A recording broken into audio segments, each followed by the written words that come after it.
नमस्कार, मी कपिल. तुम्हा सगळ्यांचं खूप खूप स्वागत. माझ्यासोबत आहे विराट. विराट, खूप खूप स्वागत तुझं. Thank you so much. आणि सगळ्यात थँक्यू सो महत्वाचं, मच. आम्ही आता ट्रेलर बघितला आफ्टर ओएलसीचा. कडक झालाय, कडक. हा थँक्यू एकच सो शब्द मच. त्यासाठी आहे. कशी सगळी प्रोसेस सुरू झाली? पॅन इंडिया फिल्म आहे, आपल्या हो, सगळ्यांसाठी अभिमानाची गोष्ट आहे. हो. काय सांगशील? पहिल्यांदा म्हणजे Deepak Rane films, Indian film factory, Ramesh Kothariji जे आपले सगळे प्रोड्युसर्स आहेत, त्यांनी मराठी आणि कर्नाटकामधले प्रोड्युसर्स एकत्र येऊन काहीतरी पहिल्यांदा असं समोर आणतायत, जे वेगवेगळ्या लेवलवर कोलॅबरेटिव्ह आहेत. Not only creatively, as business as well. Same cinema 3 लँग्वेजेसमध्ये येतोय, जो 2 लँग्वेजेसमध्ये डब झाला एकाच वेळेला, आणि तो अत्यंत एंटरटेनिंग आहे आणि ऍक्शन पॅक्ड आहे. म्हणजे जे आपण तिकडचे सिनेमे डब करून बघतो ना, तर ते न करता आपण आपलं काहीतरी मराठमोळं पण ओरिजिनल त्या धाटणीचा काहीतरी आणायचा प्रयत्न केलाय. सो एक्साइटेड पण आहे आणि थोडस काय म्हणूयात, गुदगुल्या पण होत आहेत, कारण की एक एक्सपेरिमेंटच आहे हा. बट 100% सांगतो तुम्हाला की अत्यंत ऍक्शन पॅक्ड फिल्म आहे आणि होपफुली सगळ्यांना आवडेल आता ते बघितल्यावर. दोन इंडस्ट्री आणि त्याला एकत्र आहेत, कन्नड आणि आपली मराठी इंडस्ट्री. हो. तर काय फरक जाणवला इंडस्ट्रीमध्ये काम करताना? कशी? बरेच फरकही आहेत, बट शेवटी काय म्हणतात, लँग्वेज बदलली तरी इमोशन्स आणि त्या इतर ज्या गोष्टी आहेत, क्रिएटिव्हली काय फार फरक नाही पडत. तुम्हाला फक्त त्याच्याशी अकस्टम व्हायचं आहे.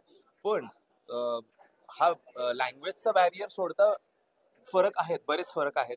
आपल्या सवयी वेगळ्या आहेत, आपल्या ऑडियन्सला असलेल्या सवयी वेगळ्या आहेत, आपला ऑडियन्स वेगळा आहे, वेगळा. सुज्ञ आहे जास्त. त्याची चॉईस आहे, स्वतःच काहीतरी म्हणणं आहे आणि तो करतो. तसं तिकडचा अजून तेवढा अंदाज नाही आला फ्रँकली, बट तिकडं खूप वेगळ्या तऱ्हेने ह्या सगळ्याकडे बघितलं जातं. म्हणजे तिथले आता तुम्ही सगळी नावं ऐकताच तिकडची, ते देवाप्रमाणेच लोक जपतायत वगैरे. तर मला असं वाटतं की म्हणजे ती त्यांची पद्धत असली तरी ती एक रिस्पॉन्सिबिलिटी पण वाढते ऍज अन ऍक्टर, की तुम्ही ऍज अ ह्युमन म्हणून पण फार जज होता. आपण असे अनेक ह्युमन्स बघतो जे फक्त ऍक्टिंग करतात, ऑफ स्क्रीन पण छान असायची वगैरे वगैरे. तिथं तो जेन्युअनली प्रयत्न करायला लागतो त्यांना, असं मला वाटतंय. सो तो एक मुळात मोठा फरक जाणवला. दुसरी गोष्ट, टेकिंग वाईज आता ऍक्शन सिक्वेन्सेस स्पेशली आपल्याकडे असे मला माहित नाहीत, मी शूट केलेले नाहीयेत, पण तिकडं पूर्ण कम्प्लिटली वेगळं आहे. म्हणजे टेक्निकली खूप वेगळं आहे, स्पेशली ऍक्शन फिल्मच्या बाबतीत. कारण की या फिल्मला KGF कंटारावाले सगळे ऍक्शन डिरेक्टर्स, मोठी मोठी नावं, विक्रम मोर वगैरे, मास मादा वगैरे, अर्जुन सर वगैरे, असे अनेक जोडलेली आहेत. सो ते फार तो चेंज फार छान होता. मला ऍक्शन करायला, मी एकतर स्वतः सगळी ऍक्शन करतो आणि ती त्यांच्याबरोबर करायला मिळाली, ते मला खूप भारी वाटलं. त्यांचं टेकिंग खूप वेगळं आहे, डिटेल्ड आहे खूप. एकाच गोष्टीचे 10 शॉट्स घेतले जातात, मग ते जोडले जातात, ह्याची सवय नव्हती. सो हा एक मला फरक प्रकर्षाने पर्सनली जाणवला. पण आफ्टर ऑल सगळे आपण ह्युमन्सच आहोत, पण प्रेम तिकडं फार मिळालं ह्या बाबतीत, तर तो एक फरक जाणवला. नक्षलवाद हा खूप गंभीर विषय अजून मांडण्यात आला आहे. हो, आतापर्यंत या विषयावरती अनेक भाषांमध्ये विविध सिनेमे येऊन गेले. हो, प्रत्येकातून काहीतरी वेगळं वास्तव दाखवण्याचा प्रयत्न करण्यात आला. बरोबर. या सिनेमात पण तो विषय त्याच गंभीरतेने, त्याच ताकदीने हाताळण्याचे दिसते ट्रेलर मधून तरी. हो. तुला पर्सनली तुला काय वाटतं की कुठले कंगोरे शोधण्याचा प्रयत्न किंवा कुठली बाजू दाखवण्याचा प्रयत्न या सिनेमाच्या माध्यमातून करण्यात आला? बरोबर. जसं तुम्ही म्हणालात की नक्षलवाद आणि ह्या सगळ्या मुद्द्यावरती अनेक सिनेमे आलेत, येत आहेत, येत राहतीलही. तो एक ज्वलंत वेगळाच प्रश्न हो, आहे. हो. पण ह्या फिल्म मध्ये तो ऍज अ एक बॅकड्रॉप आहे असं पण म्हणूयात. आपण कुठल्याही पॉलिटिकल वे मध्ये त्याच्यावर बोलत नाहीयेत, किंवा त्याला आपण काही दिवसत नाहीयेत जे काही गोष्टी चालू आहेत. आपण त्या लोकांच्या पर्सनल आयुष्यात त्यांच्या इमोशनल गोष्टींबद्दल आपण एक फिक्शनल वे मध्ये हे बांधलेली गोष्ट आहे. सो हा महत्वाचा मुद्दा आहे की हा बॅकड्रॉप घेऊन एंटरटेन करायचा प्रयत्न आहे प्रयत्न. निर्माते आणि दिग्दर्शकाचा, ना की आपण त्याला काहीतरी त्याला काहीतरी आपण त्याच्यावरती भाष्य करणार आहे.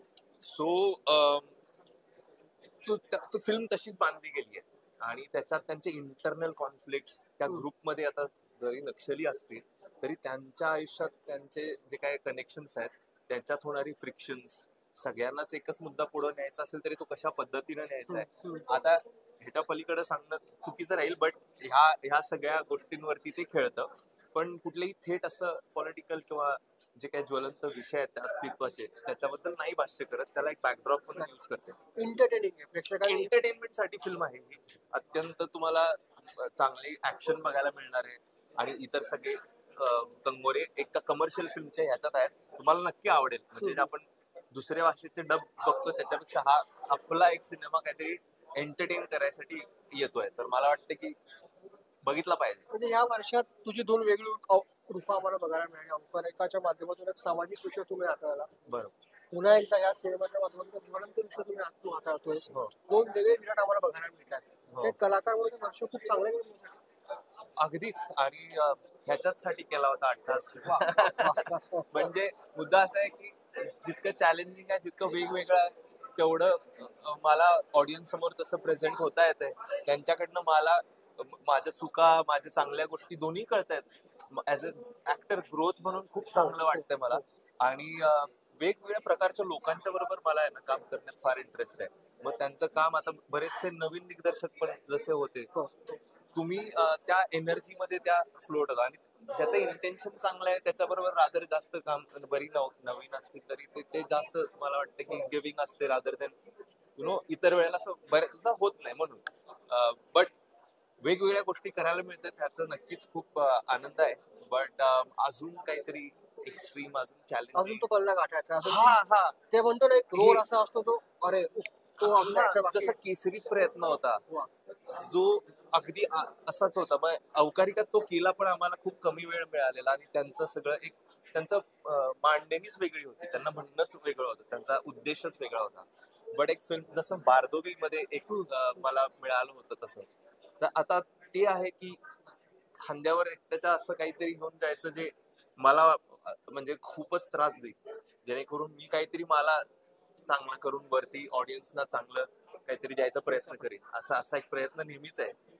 पण चांगलं वाटतंय हे असं वेगळे वेगळे सिनेमे येतात. Thank you so much. Wish you all the best. Thank you so much. It is a pleasure always. Thank you.